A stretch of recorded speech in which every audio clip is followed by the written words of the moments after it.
live YouTubing experience. Let me introduce myself and yourself. So my name is Tuli and I work for Eka Coffee. Welcome everyone who's watching. You are Joeri Kalwij, excuse me. I'm really excited to chat with you. We've met a few times in Australia and in PNG. So Joeri is the general manager for a coffee exporter in Goroka in the eastern highlands of PNG called New Guinea Highlands Coffee Exports. And you've been there for 12 years, is that right? Around 12 years. Yeah, I came into Goroka in 2008. I've been a while now. Yeah, so 12 years, there you go, in Goroka. And you've been in the coffee industry the whole time there. And beyond exporting, Joeri's done a lot of work, development work, infrastructure work, building infrastructure, providing agronomical support to coffee growing regions there, and has a lot of experience enmeshed in those growing communities. So I'm really excited to have you on to talk about PNG, which I think is super underrated and not talked about enough, particularly by the Australian coffee drinking public. So thank you very much for joining. Thanks for having me. Good to see you again, Tuli. It's been a while. Yeah, it's awesome to chat again. I wanted to start just by asking you, how did you end up in PNG? What got you there? Well, I had nothing to do with coffee, really. I have, let's say, family connections in PNG. So the old childhood connection. My sister and brothers grew up in Port Moresby, the capital. And always had my interest, of course, for that reason. And I did a lot of my university work, my thesis work in country. Early days, 1999, I did some thesis work in Lakakamu Basin in the southern bits of Papua New Guinea. And went a bit back and forth, really. And after 7 or 8 years back in Europe, I got bored, and I was asked to come back to PNG. A couple of phone calls, a couple of emails, and it was done. Little did I know that I had to go to the islands, but I've been in Goroka ever since. Your thesis wasn't related to coffee, right? I drank it, but that's about it. I had nothing to do with coffee in my life before that.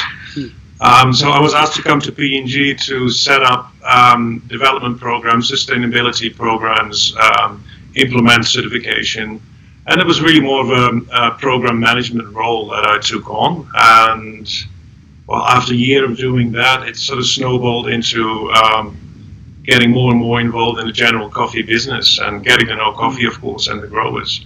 So my coffee background is from working with farmers and went all the way to coffee trade. Yeah. I think you've frozen again, but I'm not going to worry about it because your audio is crystal clear and that's what people need. So we'll just keep it going.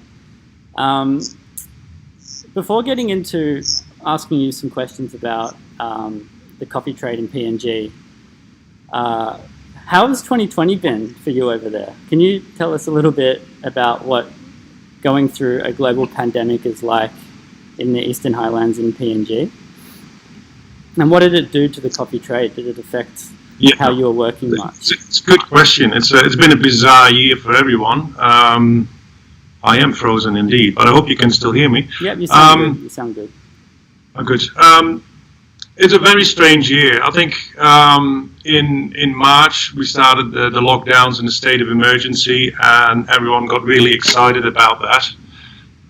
Especially state of emergency, you had a typical, let's say, PNG chaotic situation where the left hand has no clue what the right hand is doing, and instructions from government do not per se get translated into the field, and rules on paper have very little to do with reality in COVID or otherwise, if you like. So in the first couple of weeks, it was painful because suppliers, even within the province, where you were still allowed to travel within province, were stopped at the road by police and beaten up or asked for money to bring their coffee to the mills, to town, to sell it. Well, why? Yeah, can you? Why was that happening? How was that related to COVID? State of emergency, roadblocks, stay home, curfews, And yeah, how that gets translated into don't move and don't get on the road, your guess is as good as mine. But the reality of it was that in the initial weeks, farmers and suppliers were, of course, very hesitant to bring their coffee to town. Now that eased off fairly quickly. So yeah, it was a few weeks of excitement. After that, it's not very exciting, Tuli. It's back to normalcy in a bizarre way. You see the politically correct statements about social distancing and wearing masks, yet in reality, that's not at all the case. I mean, we had a by-election here earlier in the year where literally thousands and thousands of people flocked together, huddled together to see their candidates speak, and even the big wigs, the big politicians out of Port Moresby would fly in to support their candidate without masks. So yeah, no effective, no real social distancing, and no mitigating measures, no real test capacity. So we always, with all due respect, we all had it 4 times already, and we have to move on. Wow, because it did spread quite. The situation is that if you need medical attention, the services are very poor. So we all try to do what we can and stay healthy. Yeah, right. Because it did spread quite. It was quite virulent over there, wasn't it? It spread quite a lot. Yeah, that's quite crazy. But let's not dwell on that too much. On to coffee. I want to understand what you think the reason is that the whole world isn't in love with PNG coffee like I am. Because, I've had coffees from all around the world.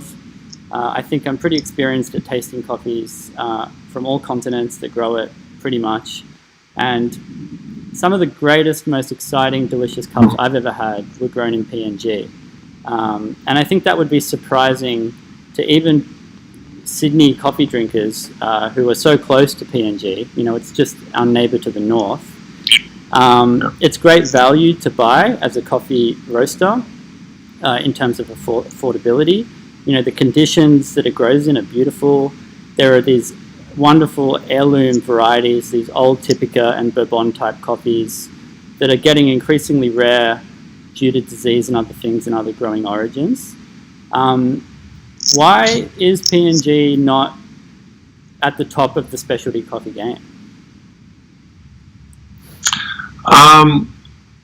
First of all, very, very happy to hear that you appreciate PNG coffee. I think we need more champions of PNG coffee, more advocates for it. There's quite a few out there already, and I'd like to think there's a growing demand, and so there's a change happening. As to why isn't on people's radar already?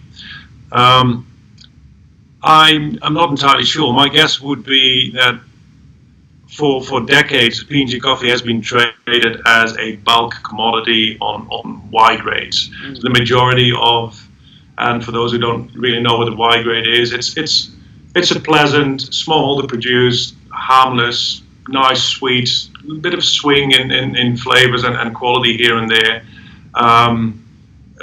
Kind of coffee that gets sold by the bulk container. So in that sense, there's never been a real push to go into the specialty business.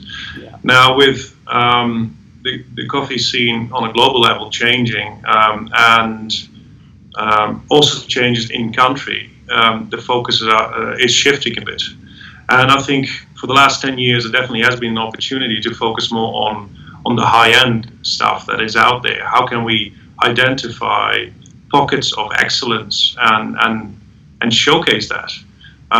So from an historic point of view, I don't believe there was a big podium for specialty coffee out of PNG. And the challenge then is how do you change people's mindset? You got to prove everyone wrong.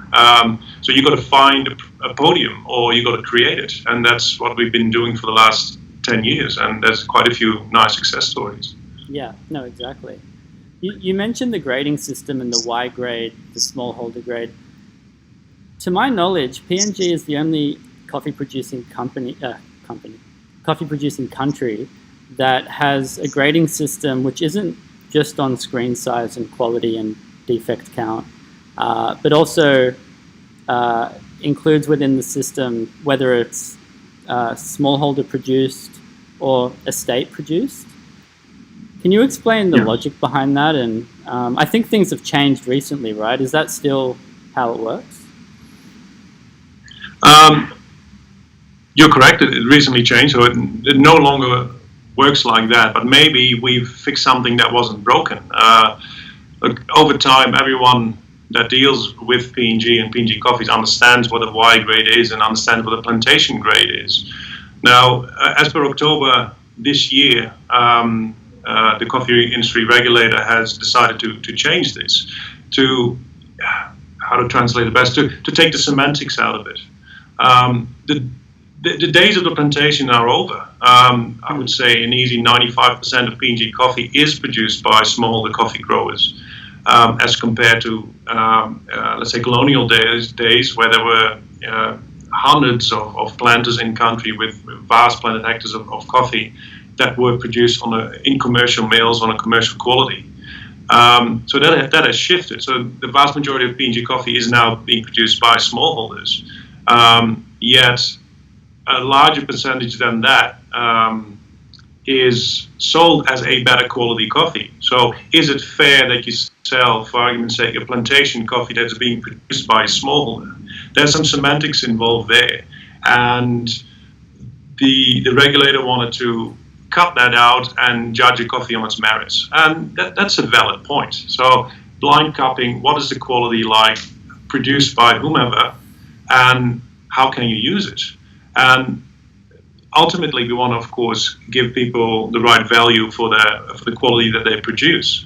So regardless whether or not they're smallholders, they can produce an amazing coffee. And I'm sure we'll talk about it a bit later, but we have small projects where we've proven exactly that. If small farmers, small coffee growers harvest exactly the right ripeness of cherry and produce it really well, there's some amazing coffees out there that will blow your mind.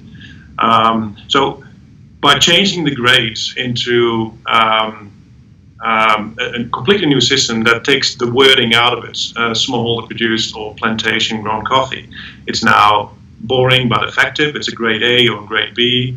The name Y grade is still there, but you look at flavor profiles, defect counts, and that's it. And that could be helpful. I mean, from my perspective, that seems like definitely a move in the right direction.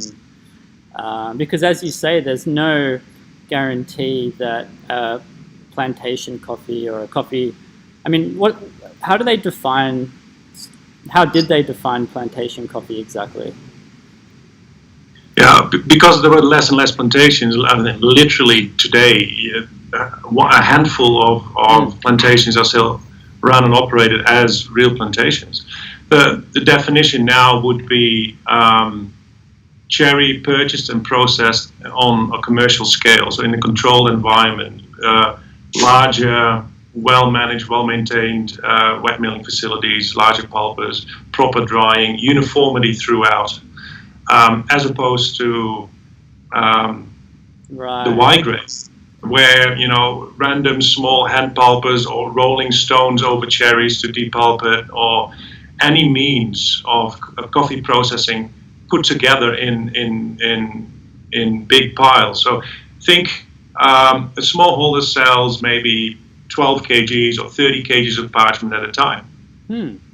So when that gets sold to a middleman, and it takes a long time to fill a container. So if hundreds of farmers have contributed to one container load, there's a guaranteed swings in qualities if you cup enough samples of it.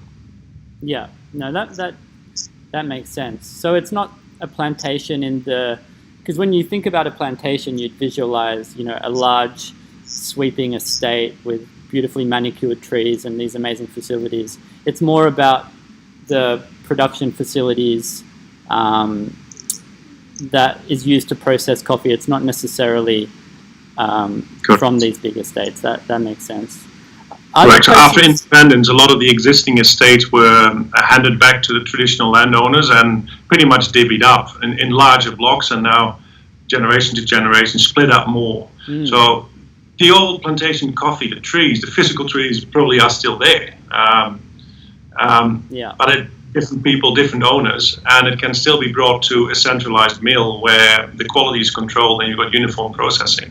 And that is bought as cherry coffee and gets processed as well, up until the 1st of October, as plantation grade coffee, and now as A grade coffee. So, so that low was, defect. Right. So smallholder grown cherries processed through a central washing station was graded as plantation. That is possible, yes. Yeah. But, there's always a but, right? Okay. It is what you do with it. I mean, who controls these centralized mills, and how clean is it, and how critical is the owner of this enterprise on cherry selection? Is it strip picking with, you got Skittles in a vat, or is it beautiful red ripe cherry? I mean, there's a broad spectrum of quality out there, and it is the skill and the art of the exporter that cleans it up further. And over the years, the role of the exporter have become more and more intense in terms of quality selection and frankly, cleaning up. Back in the day, an exporter wouldn't even have a destoner or a gravity table in its operation. And now that's, of course, for all the right reasons, standard practice. But you can already see that our role is quite intense in terms of further cleanup of the coffee. So we have to add value and quality to the base product. Yeah, 100%. I want to go back a little bit to something you said earlier. You were mentioning that there were a lot of plantations and now there's less, and that farms got returned to the local people. Can you give a really quick overview of how coffee ended up in the Eastern Highlands and PNG? It hasn't really been there that long, right? It's been under a century that coffee's been grown in that area, to my knowledge. And how did we go from the place of having these plantations and then moving to a 95% smallholder production? Yeah. Well, early history, I think you can read back. It was introduced through missionaries. It grows, and it grows very well. PNG is blessed with rich soils. I mean, you stick anything in the ground and it grows. It's quite remarkable. For those who are that way inclined, we have marijuana trees that are 20 foot tall. It's pretty impressive. It grows wild. Back to coffee. So the coffee was really introduced as a commercial commodity in the early colonial days, as an opportunity to export, make money as a planter, but also to introduce financial literacy to the masses. Picture the Highlands of PNG undiscovered before the 1930s, so literally Stone Age. So we went from Stone Age to iPhone within 100 years. That's pretty impressive. So there's a huge learning curve. So yeah, I think this needs to be emphasized because it wasn't the whole of PNG, right? It was the Highlands area, which is where all the good coffee grows, those high altitude areas. In the early 1930s, they had never been entered by Westerners. Were completely, there were quite populous societies there, but completely living. The Highlands, you couldn't possibly live there. The coastal areas were of people. The Western people in PNG had no idea that there were people in the islands. You couldn't possibly live there until explorers, the DeLay family, looking for gold, went in. And Australians, there's actually beautiful footage of that. There's black and white footage. You can YouTube that on First Contact. It's available. That's the First Contact moment is captured on camera. That's how raw it is. That's how the Highlands were discovered. And they're the prime coffee growing regions, right? Where that first contact happened is where coffee grows today. Yeah, correct. And it was in the Australian government. It was pushed. It was promoted as a commodity that needed to be grown. And if we can, you get a fair idea. I mean, how insane the development is from, as I said earlier, iPhone, Stone Age to iPhone. What that does with commodity trade, people have to understand the value of money, and coffee was a means to accomplish that. But now, with after independence, undeniably there's a decline in infrastructure maintenance, and it's becoming harder and harder to trade in coffee. So the younger generation would have coffee in their backyard that was planted by their grandfather or their parents, and it just happens to grow in my backyard. So it's an opportunity crop as well. It's everywhere. Don't forget the Papua New Guinean smallholder is exactly that, small and a subsistence farmer. So first priority is, and for all the right reasons, should be the food gardens. If coffee comes second or third, competing with vegetable commercial crops that you want to sell, then that's fine. So there are opportunity costs to grow coffee. The majority of PNG coffee growers are not professional farmers, and I think that's a common misconception. This is not like any other origin where you rely on coffee to provide a livelihood. It happens to be there, and we may or may not harvest it, and we hope, of course, they do. And it's our role as an exporter to make it interesting, but it's not a given, and that's the main difference with other origins. So that's, I mean, by definition, that's a cash crop, right? Where they're growing subsistence. They're subsistence farmers. A lot of these coffee farmers in PNG, and then coffee, which obviously they can't eat. It's not going to nourish them nutritionally. Is something that they can grow and sell for cash if they want it. Right?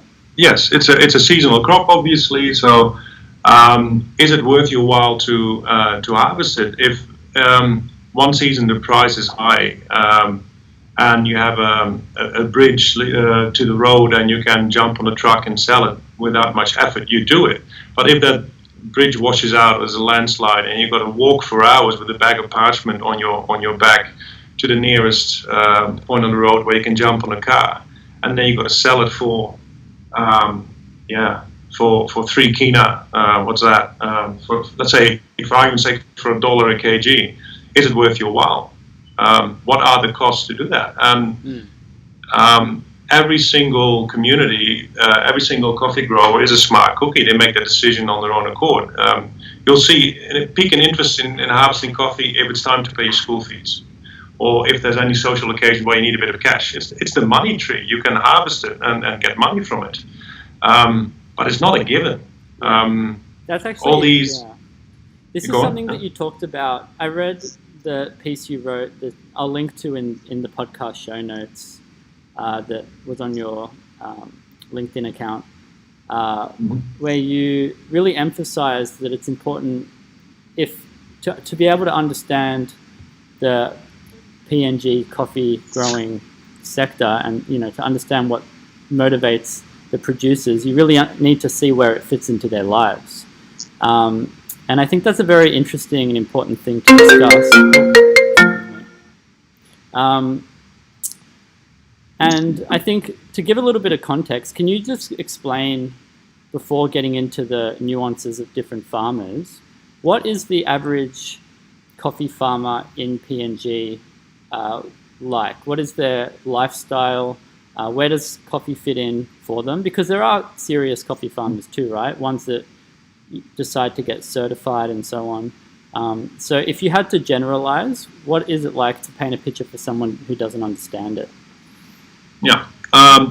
Well, picture the islands of PNG as there's a few central, more or less urban hubs. I mean, I live in the Big Smoke here in Goroka, which have maybe 20, 30,000 people that live here, and half the time we don't have running water or electricity. So can you imagine what it is like in the villages? So I've got a team of support staff that services 4,500 farmers, which is a huge task, but I picture this. We jump in a car, you have to drive for a couple of hours to where the road ends, and this is serious 4x4ing.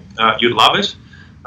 Fantastic scenery, but rough. And then you have to hike into different communities. And we budget and we calculate our efforts, and later, I'm sure you'll ask this question, what is the cost of certified coffee? One extension officer, we send them out for 2 weeks, can visit maybe 3 or 4 homesteads per day, and I think that will give you a good indication of the distance. There's of course clusters, communities where the homesteads are close together, but different coffee gardens, different coffee gardens can be many hours away, a hike up the mountain. The homesteads often are, no running water, no electricity, bush material, or a bit of corrugated iron. And of course, the more remote you are, the more back to basics it becomes. But these are pretty rough lifestyles, and it takes a huge effort to get there and to work with farmers and to get them to a certified level. On average, a smallholder grower has about 1 hectare of planted Arabica coffee per farm. On different altitudes, usually 2 or 3 blocks spread out, one closer to the homestead, a couple more further away. So it's a huge effort to work with farmers, give them services, training, develop market access. And it's a bit of a cliche, I say it often, but those who would benefit most from certification programs are the least likely to receive it. Yeah. Because you're dealing with huge logistical challenges. It's just not viable to fly into a really remote rural airstrip and load coffee and fly back out.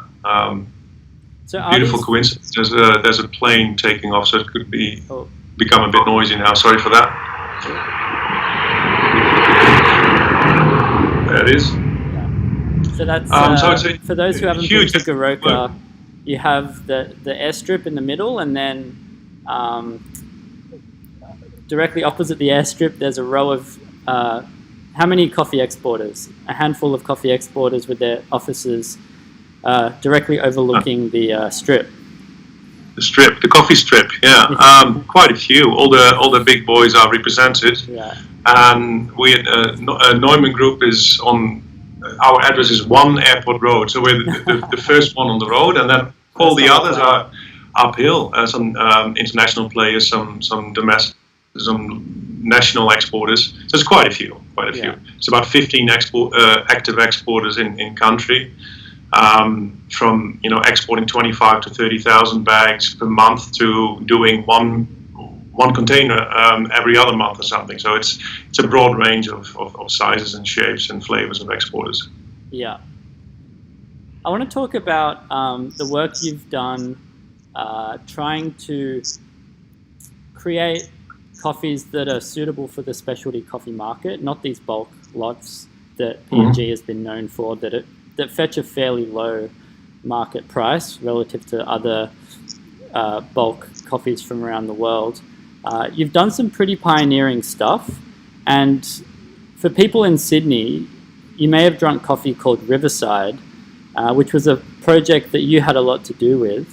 And I think it'd be good if you could talk a little bit about what that coffee is, who's producing it, and a little bit more about how that came about. Sure. Look, not all the efforts are immediate success, and this one, the stars were aligned. It just worked. So, Riverside, that's the trade name of an entrepreneur that decided to go into coffee. So there's no real exciting story there with a massive history of coffee, and we discovered it, and it just blossomed, kind of thing. Now, this was an entrepreneur that wanted to do this. So, big tick in the box. You need to be motivated. We were approached by this guy. His name is Moses.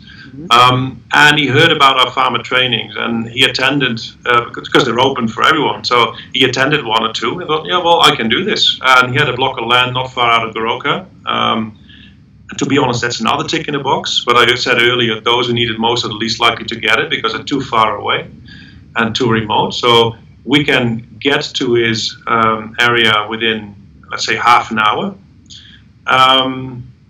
And he wanted to do it right from the get-go. So he's not a parchment buyer. So he's buying cherry direct from the community around him. So you got all sorts of all factors that you need coming together immediately. Direct purchases, supporting the community around him, being part of it. He's in the perfect position to do so, and buying cherry, but not just any cherry. He would refuse most of the cherry because we told him you can only harvest the reddest of the red, the beautiful ripe cherries. And I must say, initially I couldn't believe it. I was surprised that he did. Initially, to be honest, I dismissed it. Yeah, everyone promises you the best coffee in the world, and I will give it to you. And our retort usually is, yeah, I've heard that before, and you're not going to give anything to us. You're going to sell it to us. So give us a sample. So I'm glad we invited him in, though. And it's all right, I'll bring you a sample. He brought us that sample. We cupped it. I forgot about it, to be honest, and immediately I was blown away. So, what is this coffee? Where's it from? And then, we found out it was from Moses, and he was waiting for us downstairs. We had another chat. We had a visit to the area. He set up his own one-disc wet mill, his own fermentation vats, raised drying beds, under shade, ticked all the boxes. It was mind-blowing. And he did all the right things. He learned to walk before he started to run, so he kept it small scale rather than successful sale, and then immediately it escalates to buying whatever you can get your hands on, because coffee is coffee after all. He truly understood that there's quality differences. So we had a second sale that was equally good, did a couple more visits, more training, and that snowballed into us directly supporting him on, I'm forgetting an important point, price differentiation. Because imagine that your neighbor is a terrible farmer, completely lazy, and you jump through all the hoops and do the perfect cherry selection, and you both sell to the same guy at the same price. I don't need to explain to you that, it kills your motivation. You work hard and you get the same price as someone who doesn't. So one of the things that we immediately did was invest, and we copped it on the chin, to be honest, invest in price. So we need to make sure that the farmers that are doing this cherry selection are rewarded for it. And we need to make sure that Moses, who pays these farmers a big premium for that hard work, is compensated and makes a profit. Sustainability starts with financial sustainability. Yeah. If you can't, if you can't get that right, it will fall over. So we had to, financially, the quality was there, and we started from there. Yeah. So is that a common arrangement in PNG, where you have a local entrepreneur, someone who invests in a wet mill, in drying, raised beds, that kind of thing, and then purchases cherry and does this large-scale processing of the cherry? Or is it more common to receive parchment that has been milled, by a very small depulper, or, with rocks, as you said? How much coffee is actually processed that way, smallholder coffee? Processed at the homestead, you mean, or commercially? So Moses, from my understanding, has a washing station. Is that correct? Yeah, that's correct. So in the Eastern Islands, he's an exception. Yeah, so that's what I was trying to get at. Yeah. So he's buying cherry, and he's controlling that process, and he's doing what, from what I understand, is quite basic, best practice type, fermentations and drying, nothing too crazy, but the results speak for themselves, right? You get this exceptional coffee, scoring in the mid to high 80s or above. It does make you wonder that if there were more people, if the processing was more under control, how many more gems would appear in PNG? Yeah, it's nothing too crazy, but what he does it well. Something like a raised drying bed and shade cloth and whatnot, extremely basic, but it needs to be done, and the majority of coffee growers don't. So it is our job, it's our role to to find people that are interested, find people that have that entrepreneurial spirit and want to try this. And unfortunately, there's also a cash flow situation. Can you carry the cost to do it? So as I said earlier, we're about 4.5, going to 5,000 farmers now that we support in various communities. And oftentimes you hear bad stories, or it has a negative annotation anyway, about a middleman. Let me clear that right up. The middleman is critical to the success of P&G coffee. An exporter cannot interact with the thousands of farmers that sell you half a bag of parchment. There's just no way in the world that we could accommodate for that. So what we are looking for is partnerships. Build relationships in the community with someone who carries a bit of weight, or someone with the right entrepreneurial spirit that can control it, that can manage some cash, that can set up a simple buying depot. And don't forget, we have Moses is a fantastic story with amazing quality, but we have other certified, organic certified coffee growing communities out there that have amazing quality coffee, and we started working with them years ago. And some of them came first in the P&G cupping competition. It's not a very well-known concept, but it does go to show that there's amazing coffee quality out there, and we still work with them. So if you ask me, what does it take? You need to build solid relationships, a relationship between exporter, the middleman, and the coffee growing community. You need to have a firm triangle there that works. And again, do some serious price differentiation. Yeah, understood. So do you think for the quality of, for the amount of specialty coffee in P&G to go up, because I think right now, demand for that good stuff is very strong, and it's become a bit of a supply issue. Do we need to see more of these middlemen types like Moses investing in infrastructure, building quality washing stations, drying beds, and really taking control of the quality of the processing of cherries? Is that the weakest link right now that you would address, or that needs addressing? Look, it's a good point. It would help, but look, there is no overall the coffee industry in PNG is in decline, and that is an infrastructural issue. We have no idea how much coffee gets produced anyway. We have no idea how much never reaches the market. The main problem is market access. If you make it easier for people to sell whatever parchment they have and bring it to a market, middleman or otherwise, the exporter will buy it and export it, whatever grade. Yeah. So there's no silver bullet to fix this problem. That you have to pull on several levers at the same time to adjust and tweak what is happening in the industry. There's quite a few problems. It's not all in doom and gloom. I think the most positive thing that we got to understand is the quality, the amazing opportunities in terms of marketing. This is marketing heaven. The cultural diversity, the biodiversity, stunning scenery. It sells itself. Oh, by the way, coffee tastes pretty good as well. So we're sitting on huge opportunities. I've never met anyone who came to P&G and left disappointed.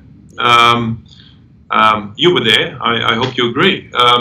Yeah, absolutely. I think it was astoundingly beautiful. The coffee, as you said, the fertility was just obvious. You could just see, the coffee trees interspersed through people's gardens, and the communities were just incredible to visit. But the coffees really blow my mind. I just think they have such a distinctive character. You get these wonderful, delicate florals, very distinctive characteristics, and I think it might have something to do. It's got something to do with the environment, the soil, but I think maybe the Arabica trees that were brought, I imagine in the late 19th century and on through the early 20th century, there hasn't been a lot of introduction of the kind of Catamore types of coffees, I think, in those regions. And you can just really get those wonderful, delicate heirloom coffee sort of flavors in the cup. So I'm an absolutely huge fan. Yeah, we'll keep working on getting the regional specific flavors out there. I think what we're trying to do is, as I said earlier, build these relationships and support market access in PNG, but definitely also overseas. And with our office in Sydney, Inter-American, there's fantastic opportunities and outlet in Sydney and Melbourne for starters. It's a big world out there, and there's a huge demand for PNG coffee. And yeah, exciting times ahead. The sky's the limit, Tuli. There's so many different communities with different coffee flavors out there, waiting to be supported. What we do need to understand is we're also battling the good fight against silly political bureaucracy, political pandering that just doesn't help anyone. Promoting coffee in really remote areas, or dishing out export licenses to communities for them to promise them an opportunity to sell direct. Look, it ticks all the right buzzword boxes, but reality is in stark contrast with that. You set people up to fail. You set them up to get disappointed, and the result of that is they lose interest in coffee. Yeah. We need to understand there's an expert in sourcing coffee and sending it out of country, and whether you like it or not, that is the exporter. I've seen so many programs fail and create disappointment and create anger because they're just focusing on the wrong things, and that is very frustrating. There's huge opportunity, but we've got to be smart about it and be realistic. No, exactly. And I think for coffee roasters in Sydney, Australia and beyond, cut more PNG coffees, because even as blenders, they can be so delicious, wonderfully balanced. They're very diverse coffees, and I just think they're not in people's consciousness enough. And with that kind of support, I think it will help motivate people on the ground, like with the Riverside story, like with Moses, to see a bigger market there and hopefully push the quality up, the consistency up, and provide extra income to PNG and more delicious coffee to us. So fingers crossed the trend continues despite the drop in production. Look, we need you guys. We need people to promote it. As I said in the beginning of the conversation, we need these podia. On my side, we are investing, doubling the manpower literally to get more people out there, to work with more communities. And a really exciting development for us at Neumann Group is the opening of our office in Sydney, Inter-American Coffee. The right people on the ground to deal with small lots and fill a container. So we don't need to guarantee 320 bags of Moses Riverside coffee. We can sell that. We can bring across to Sydney the 12 bag of awesomeness. Yeah. Go and fight for it. It's there. So the infrastructure we put in place and we're building on it. So really exciting times ahead, actually. Awesome. I think I'll leave it there. That's 45 minutes and a nice positive note to end on. So thank you so much, Joeri, for your time, calling in from Goroka. Excellent, fascinating conversation. And I mean, there's so much more to talk about that we'll maybe save for episode 2 in the future.